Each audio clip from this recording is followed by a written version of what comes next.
What is going on? Beautiful people all over the world. Give me just a few minutes. Hopefully, I am coming to you live for MG Live. I just have to get my mic and stuff set up, but come on in, come on in. Give me a shout out. Let me know you're in the building.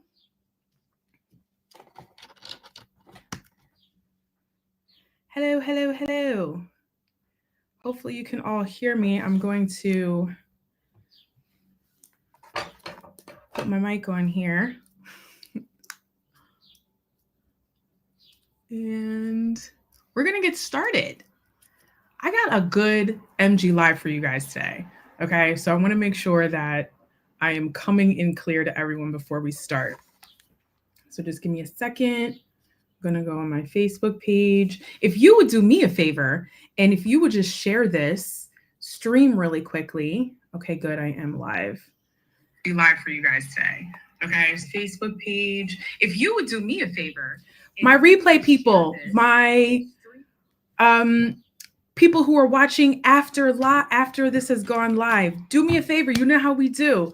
Drop me a comment and let me know that you are in the replay viewers and exactly when you were watching this. I will get notified and I will come and I will say a quick hello. So thank you so much for joining me tonight for MG Live. I'm going to give like maybe 10 to 20 more seconds for some more live viewers to join us. But in the meantime, as I said, if you would be so kind as to share this to your platforms, I would be so appreciative of that.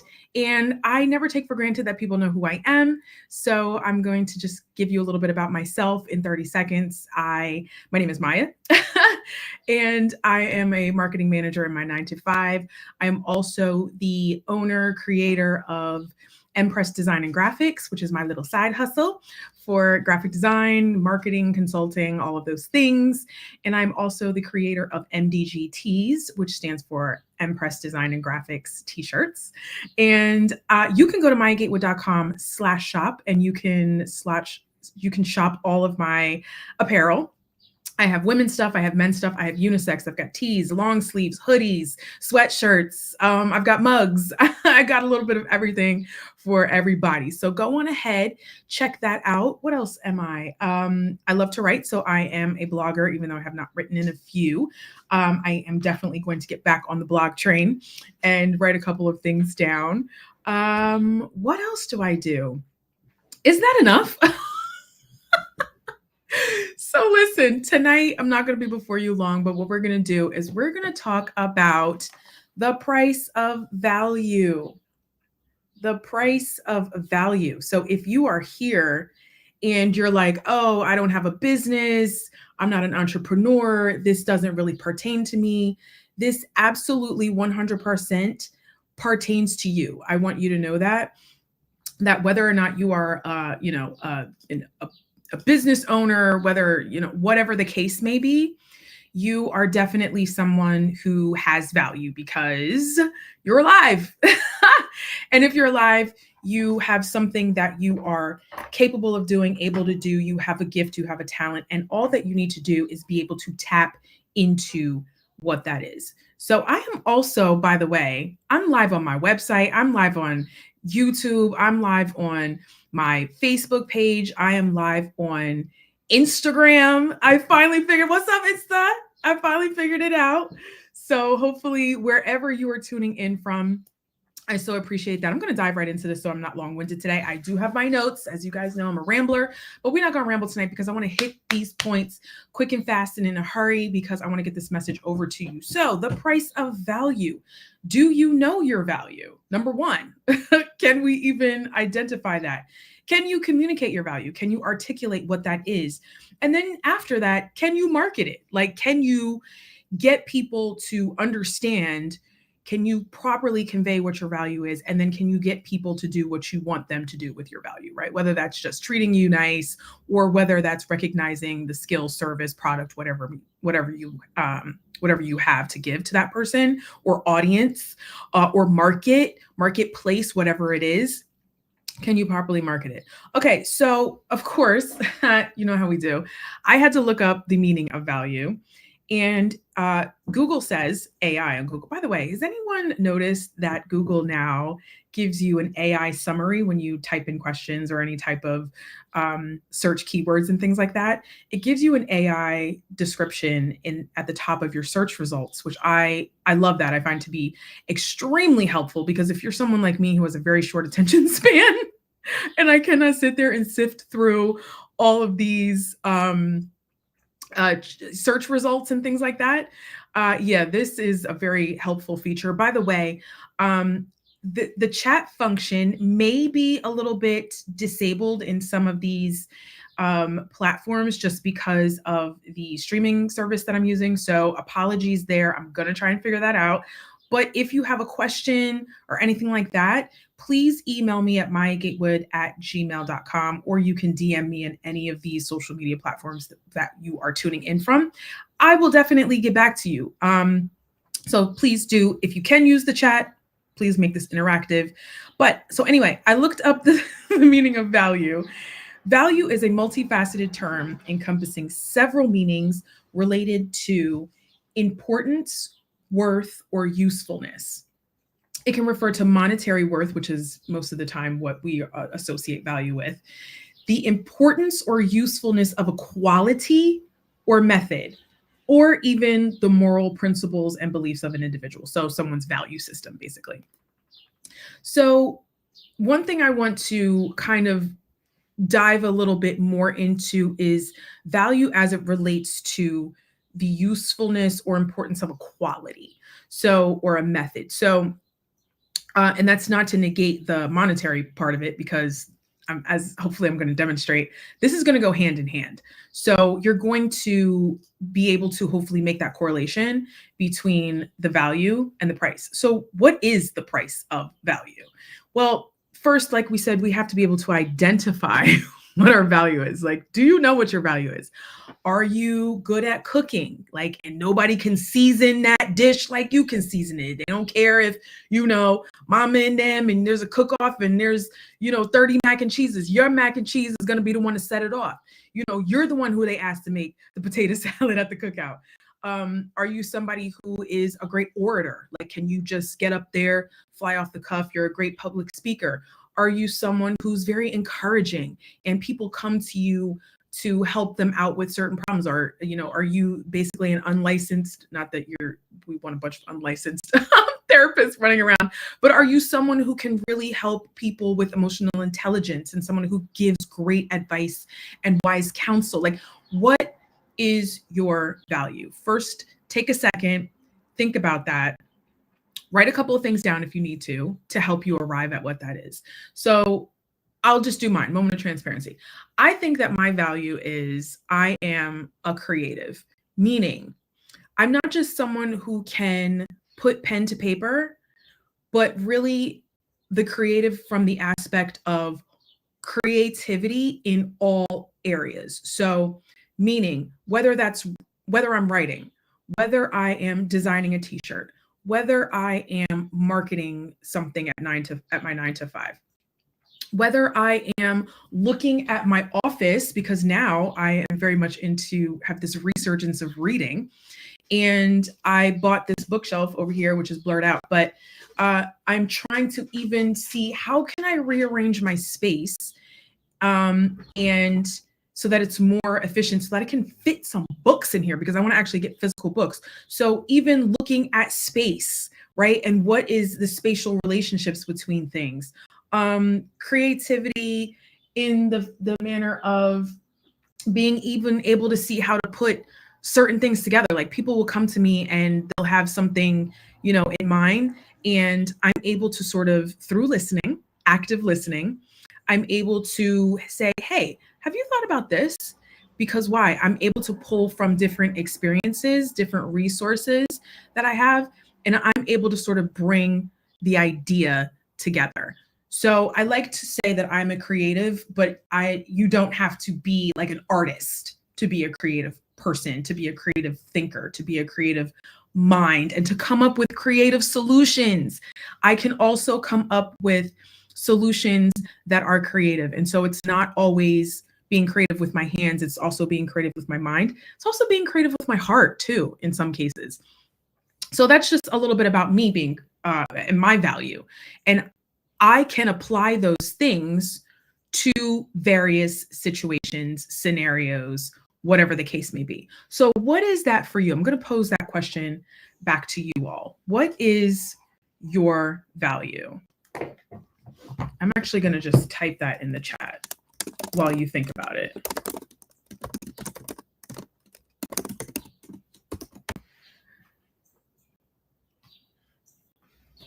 Cheese? Who said cheese? Who is that? Alex, that better not be my cousin up on here playing games. Alex, that better not be you. If cheese is your value, listen, I love cheese. So maybe cheese is your value. Maybe you make cheese. Maybe you have the best cheese in the land. Maybe you have gourmet cheese and you sell it at farmers markets, whatever the case may be. But what is your value? Okay. And so let's talk about how the title of this MG Live, what is the price of value? So value directly relates to price and price directly relates to value. They are coexisting, one feeds into the other, right? So I'm going to give you this example that came up recently. And there's this guy on TikTok. He's an Australian man, and he recently started a TikTok. And actually, he just, is on there for really book talk. So if you're not familiar with book talk, all book talk is really people on TikTok talking about books and making book content. And so they're just calling it book talk. And so he started like a book talk, and, he is a white man. He's sort of middle-aged. He's a good-looking guy. He's got the Australian accent. So, he's going to appeal to a certain demographic, right? And he's talking about reading. So men reading is sort of like, there's this demographic and there's this audience on Book Talk who are very much attracted to a man who reads. So he gets on Book Talk, right? And he starts his account maybe like a month ago, I'll say. And, he gets on there, his first video, and he's like, oh, I'm really new to the space. And, I just want to read and I want to connect with other people who want to get book recommendations and everything like that. And I want to start a book club. And, I don't really have anyone I can read with in my area because, the men here are not emotionally intelligent. Baby, why did he say that? As soon as he said, I read and the men around me are not emotionally intelligent, that comment section was full of women just like heart eyes and just everything you can imagine, right? So anyway, he's going on. He's like, oh, I hope that, I can find my community here, whatever. So last week, now he's probably got like maybe 20 videos that he's made in this past month. Last week, he posts a video saying that he just was offered and signed a 2-book deal by a very major publishing house. So I was like, oh, wow. At first I was like, oh, wow, that's like great. Like, congratulations. I went and, said congratulations and everything. And I started reading through the other comments and people were pissed. Like, people were up in arms. They were not here for this because they were like, there's an issue in the publishing world right now, which I actually was not aware of people of color, especially women of color, authors getting getting book deals, getting the proper budget, getting the proper marketing, having the inventory of their books being properly supplied to bookstores and book outlets that their books are being sold, leaking their information, publishing dates being pushed back, basically just not being supported by these publishers. And they're like, wow, why, how does this guy who's never written a book, that we know of, never written a book, how does he have a 2-book deal already? And, everyone's kind of sounding off in the comments and everything. And I had to kind of like, I get it. I get what they're saying. And I agree to a certain extent. But then I took off my Book Talk hat and I put on my marketing hat.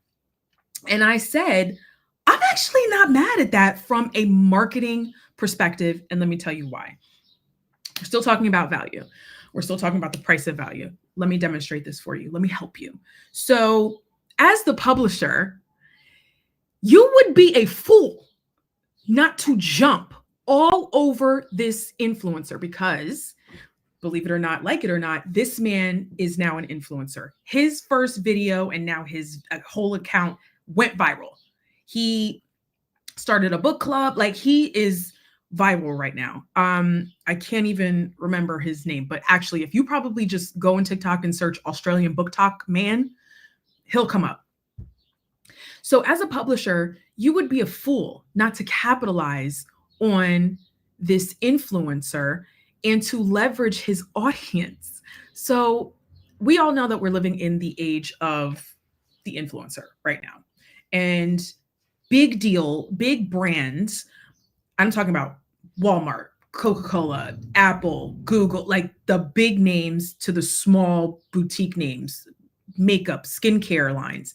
They recognize that these influencers have an audience that they can tap into. And so you're starting to see a lot of these brand deals. And so brands are partnering with these influencers and they're basically paying them just to review, talk about, try their products.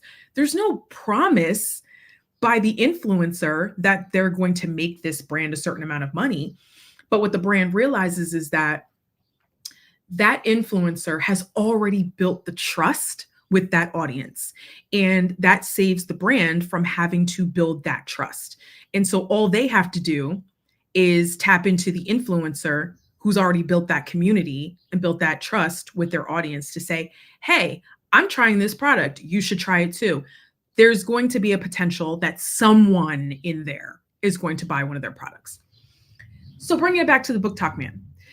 Someone else said in his comments or made a video, and this is allegedly, I don't know if this is true, but if it is true, marketing genius, okay? Influencer genius.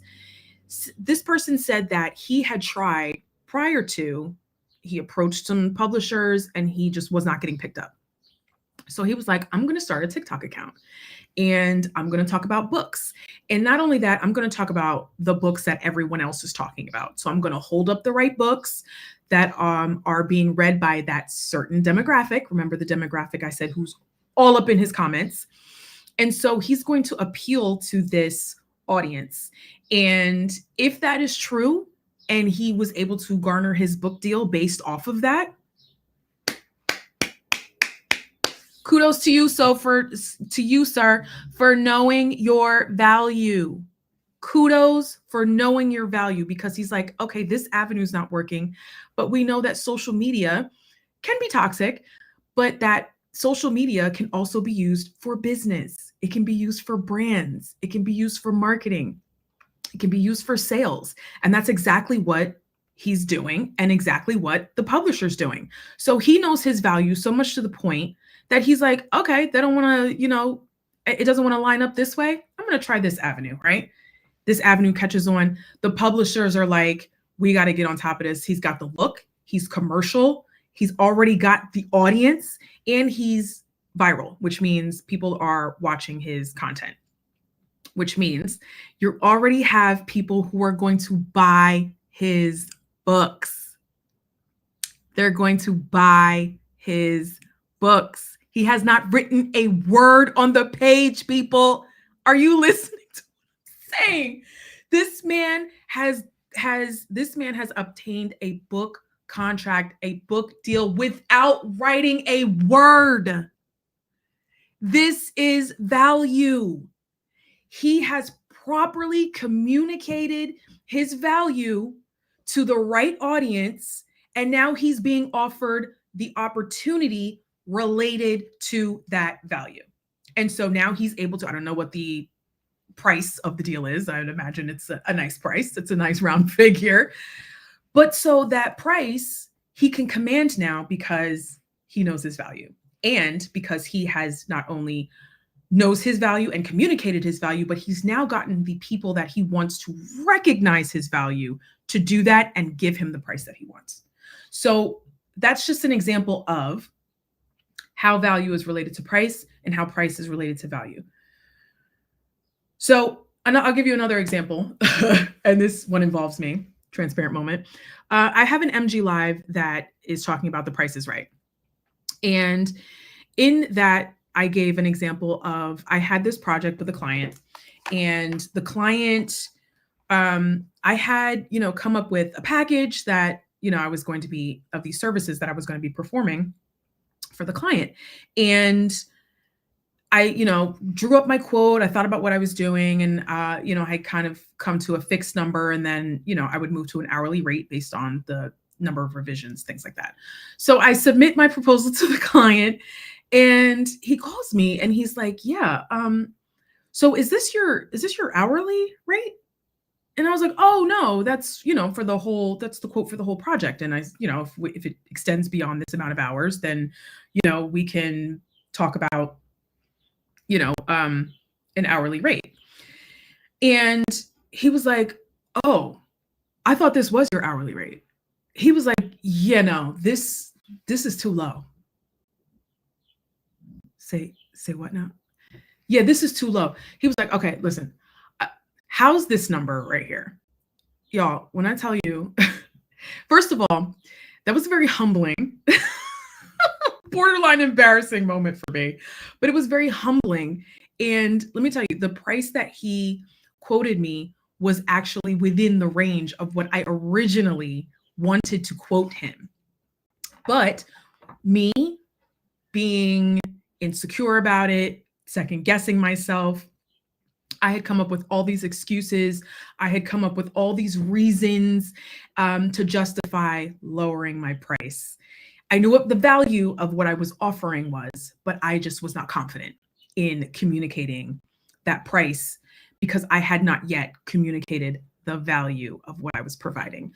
So, this message is for my entrepreneurs. My entrepreneurs, my side hustlers, listen to me. Do not focus on communicating your price. Focus on communicating your value. Once you communicate your value, your price makes sense to the right people. Okay? The price makes sense to the right people. I have a friend who is a designer. He does amazing work, and prom season is upon us. And he is able to charge the certain amount that he's able to charge. And the people who recognize the value of what he provides, they don't question what he's charging because they understand the value. How do you communicate your value and how do you get people to understand your value?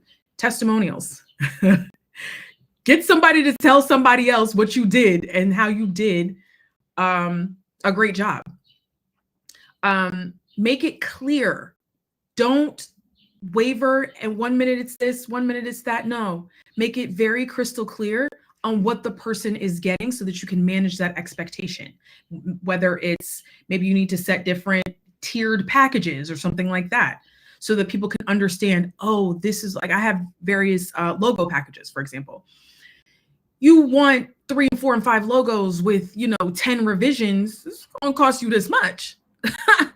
But if you don't want to pay that and you just want something to get you by, I have a package for that too. But I want you to see what the value of everything else you could possibly get. And so what I do is, and what I would advise my entrepreneurs and my side hustlers, lean into value. Don't lean into price. Value will be understood by the right people. Okay. And so that was my moment of my aha moment. And thank God he was someone who really wanted to pay for quality because he understood, even though I couldn't properly communicate my value, he knew, because we had worked together before, he knew what he was getting. I just was not doing a great job of communicating the value of what I was bringing to the table. And so he was able to recognize that. And he was able to say, no, I'm sorry. I don't even feel comfortable with paying this. I need you to be at this level. So I'm saying all that to say, to just really be confident in your value and to lean more into that and your capability and your skill, service, product, personality, whatever, than a number. than a dollar amount. Okay. That dollar amount will follow you. That dollar amount will trail you. Okay. So don't worry about that. So a couple of more points and then I'm going to be done, honestly. So who determines this value, right? Hopefully it's you as the person providing this thing. But I would say it's you plus. So it's not just you. It goes back to that piece about the testimonial, about word of mouth, about having a good reputation, because you're not the only person who determines your value. It is your audience, right? Going back to that example about the Australian book talker, he was only able to demonstrate his value because this demographic of women was up in, and it wasn't just, I don't want to keep saying demographic because it was just women from all walks of life, all ethnicities were up in those comments with heart eyes, baby. Some of the stuff they were saying up in there, I was like, my God. But he had tapped into his audience and his audience saw the value of this good looking man with an accent, because there's something about an accent that is very attractive, who directly related to what they were interested in. So they're already readers. And so he was reading. So he already appealed to what their interests were. Right. And so it's you plus them. So who else besides you is communicating your value? Are they saying good things about you? Or are they saying negative things about you? You might want to examine that too. So I'll use another example I thought of as art, because I'm an artist, so I'm relating this to art. But who communicates the value of an art piece, right? A priceless work of art. It's the art dealers, it's the gallery owners, it's the curators, it's the art authenticators, it's the buyers, the private collectors, it's the institutions, right? It's the public even who's going to be viewing these works of art. They set the parameters that set the price. I'll say that again. They set the parameters that set the price. Parameters in this way, context, is value. So in some of these cases, works of art don't even have prices. They're priceless. That is the term where it comes from. They're not even, they're so much to the point that they're not even sold to private collectors and things like that. They're just passed on loan from institution to institution for the viewing public to just come and view it and be on display for viewing purposes. But so if you think about it in those terms of like the priceless art, how are they determining what the value is? It's based on the artist, the time period and time, the materials that were used. What is the composition? Is it a landscape? Is it a portrait? Is it a lesser known work? Is it this person's earlier works before they, really started figuring out what they wanted to do or had a signature style? So those people are what? Experts. And they are the ones who are determining the criteria that is going to be the value that is going to set the price. And based on the price, based on the value, excuse me, not the price, based on the value, how do they treat those priceless works of art? They treat them with kid gloves, right? Sometimes you can't even touch these things. You have to have gloves on, air temperature controlled rooms, even the viewing time. Some of these priceless works of art, they're only available to be viewed at certain points in the day for a certain amount of hours, and then they have to be locked back away, because what happens? The longer these things are exposed to the air, oxidization happens, and it can start to affect the materials. It can start to affect the paint, right? But look at how they treat things of value. How are you treating yourself? How are you treating your value and the things that are of value to you? You never heard your parents say, oh, treat your things right. Take care of your stuff. I could tell how much you care about this by how you take care of it. And it is very true. I can tell if something is valuable to you by how you handle it, by how you take care of it. Are you handling your gift right? Are you handling your skill set the right way? Are you nurturing it the way it needs to be? Are you investing in yourself the way that you need to? Are you marketing yourself, your skill set, your capabilities, whatever, the way that you can, the way that you should, to find that audience? Just one more point, and then I'm going to wrap this up.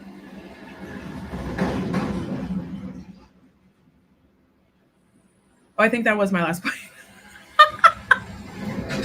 Yes, that was my last point, is how do you handle your stuff? Show me how you handle your stuff and you'll show me how much you value it. So it's the same with you. How much more important are you than stuff? Because ultimately, these things that we do, right? The service, the product, it's coming from you. So the value starts with you, right? The thing you produce is not greater than the person who produced it. So remember to invest in yourself, nurture yourself, handle yourself with care and grace. Give yourself grace as you work through things, figure things out, as you identify your value. And then, baby, communicate that thing with confidence. Don't be like me and have the client tell you that you're charging them too little. Communicate that thing with confidence. And let me just also say this lastly. If you have said, okay, Maya, I got my value, I know what it is, I know how to communicate the value, I feel confident in it, but nobody's buying. Where are they? I would probably tell you two things. One, you have not tapped into your target audience. That's one. Two is that just because you hear a no, or just because no one is there, it does not mean that you're wrong. It just means that you have not found the right person. Remember what I said earlier.